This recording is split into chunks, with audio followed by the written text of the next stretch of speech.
आज हम 17वीं सदी के भारत के एक ऐसे शासक की कहानी में गहरे उतरेंगे जिनकी विरासत आज भी जिंदा है, शिवाजी। सोचिए, उस वक्त के सबसे ताकतवर बादशाहों में से एक, मुगल सम्राट औरंगजेब। उनकी नजर में शिवाजी क्या थे? बस एक पहाड़ी चूहा, एक मामूली सी परेशानी। लेकिन आज, सदियां बीतने के बाद, वही शिवाजी भारत के सबसे सम्मानित, सबसे बड़े नायकों में से एक हैं। तो सवाल यही उठता है कि एक ही इंसान को इतने अलग अलग नाम कैसे मिले? एक तरफ पहाड़ी चूहा और दूसरी तरफ राष्ट्रनायक। चलिए सफर को शुरुआत से समझते हैं। और इस सवाल का जवाब हमें मिलेगा कहानी की शुरुआत में, शिवाजी की शुरुआती दिनों में। तो शिवाजी का जन्म हुआ था 17वीं सदी के दक्कन में। और ये वो दौर था जब दक्कन एक तरह का युद्ध का मैदान बना हुआ था। एक तरफ मुगल थे तो दूसरी तरफ बीजापुर, अहमदनगर और गोलकुंडा की सल्तनतें। हर कोई एक दूसरे से लड़ रहा था। और देखिए, उन्होंने कितनी तेजी से शुरुआत की।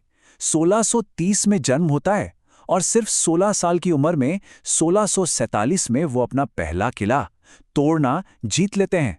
और फिर तो सिलसिला ही चल पड़ता है। कुछ ही सालों में पुणे के आसपास के कई जरूरी किलों पर उनका कब्जा हो जाता है। ये उनकी हिम्मत और उनके बड़े इरादों को साफ दिखाता है। ये समझना बहुत जरूरी है कि वो जो कर रहे थे वो कोई छोटी मोटी बगावत नहीं थी। वो उस वक्त की बड़ी बड़ी सल्तनतों को सीधी चुनौती दे रहे थे। टुकड़ा टुकड़ा करके अपना एक अलग इलाका बना रहे थे। मतलब ये एक बहुत ही बड़ा जोखिम था। अब आते हैं कहानी के उन दो सबसे मशहूर किस्सों पर, दो ऐसी टक्करों पर जिन्होंने शिवाजी की काबिलियत को हमेशा के लिए इतिहास में दर्ज कर दिया। तो शिवाजी के बढ़ते कद को रोकने के लिए बीजापुर सल्तनत ने भेजा अपने सबसे खतरनाक जनरल को, अफजल खान। इसे एक ही काम दिया गया था, किसी भी तरह शिवाजी को रोको। अब जरा उस सीन की कल्पना कीजिए। अफजल खान की भारी भरकम फौज शिवाजी का पीछा कर रही है और शिवाजी प्रतापगढ़ के किले में हैं। फिर तय होता है कि दोनों नेता अकेले में मिलेंगे बातचीत के लिए। लेकिन शिवाजी को अफजल खान पर बिल्कुल भरोसा नहीं था। उन्हें शक था कि खान या तो उन्हें गिरफ्तार कर लेगा या फिर उन पर हमला कर देगा। तो उन्होंने क्या किया? अपने कपड़ों के नीचे पहना एक कवच और हाथ में छुपाया बाघनख, एक तरह का धातु का पंजा। ये दिखाता है कि वो सिर्फ बहादुर नहीं बल्कि कितने चतुर और दूर की सोचने वाले थे। और हुआ भी वही जिसका शिवाजी को डर था। जब दोनों मिले तो संघर्ष हुआ और उसमें अफजल खान मारा गया। बस इसी इशारे का इंतजार था। शिवाजी के छिपे हुए सैनिक बाहर आए और उन्होंने खान की बिना लीडर वाली सेना पर धावा बोल दिया। ये एक ऐसी जीत थी जिसने सब कुछ बदल कर रख दिया। तो बीजापुर की तो बात हो गई। अब अगला नंबर था मुगलों का। शिवाजी ने मुगलों के सबसे अमीर व्यापारिक शहरों में से एक सूरत पर हमला करके उसे लूट लिया। अब इस बात से बादशाह औरंगजेब इतना भड़का कि उसने एक बहुत बड़ी फौज शिवाजी के पीछे लगा दी।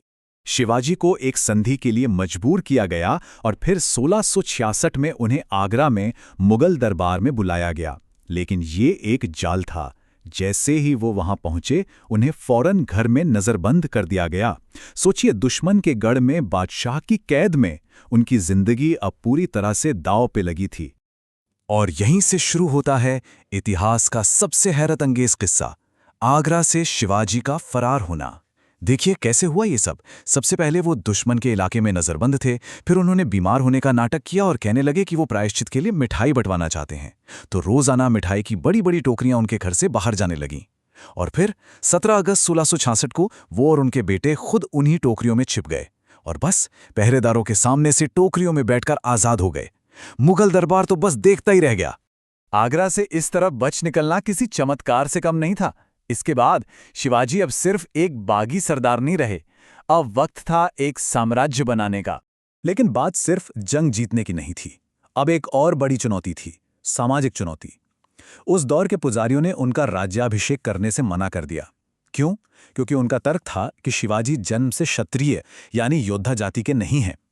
इस पर एक जाने माने पंडित ने उनकी वंशावली को एक पुराने क्षत्रिय वंश से जोड़ा, जिससे उन्हें राजा बनने का हक मिला।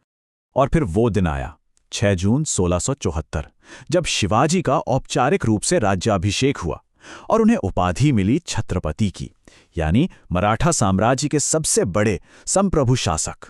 और ये दिखाता है कि शिवाजी सिर्फ एक महान योद्धा ही नहीं बल्कि एक बेहतरीन प्रशासक भी थे। उन्होंने अष्टप्रधान नाम की एक काउंसिल बनाई। आप कह सकते हैं कि ये उनका मंत्रिमंडल था। इसमें प्रधानमंत्री, वित्त मंत्री, सेनापति जैसे 8 अलग अलग मंत्री थे। ये एक बहुत ही आधुनिक और असरदार तरीका था शासन चलाने का। तो ये तो थी उनके राजा बनने की कहानी, लेकिन अब वापस आज के दौर में आते हैं और ये समझने की कोशिश करते हैं कि शिवाजी की विरासत आज भी इतनी शक्तिशाली और कभी-कभी विवादित क्यों है। अगर हम उनकी सफलता के राज को देखें तो 4 बड़ी बातें सामने आती हैं। पहला, उनकी गुरिल्ला युद्ध नीति, जिसे गनीमी कावा कहते थे, मतलब छिपकर हमला करो और गायब हो जाओ। दूसरा, उनके पहाड़ी किले, 240 से ज्यादा किलों का एक ऐसा नेटवर्क जो उनकी सबसे बड़ी ताकत था। तीसरा, उनकी अपनी नौसेना जो समंदर के रास्ते व्यापार और इलाकों की रक्षा करती थी। और चौथा, उनका प्रशासन, जिसमें हर जाति और धर्म के काबिल लोगों को जगह मिलती थी। एक और जरूरी बात, शिवाजी की जो आज की छवि है वो उनकी मौत के सदियों बाद 19वीं और 20वीं सदी में फिर से बनाई और समझाई गई। उस दौर में उनकी कहानी का एक नया मतलब निकाला गया। तो आज शिवाजी की विरासत को देखने के 2 बड़े नजरिए हैं। एक नजरिया उन्हें एक ऐसे हिंदू राजा के तौर पर देखता है जिसने मुस्लिम शासकों के खिलाफ लड़ाई लड़ी और राष्ट्रीयता का प्रतीक बन गया।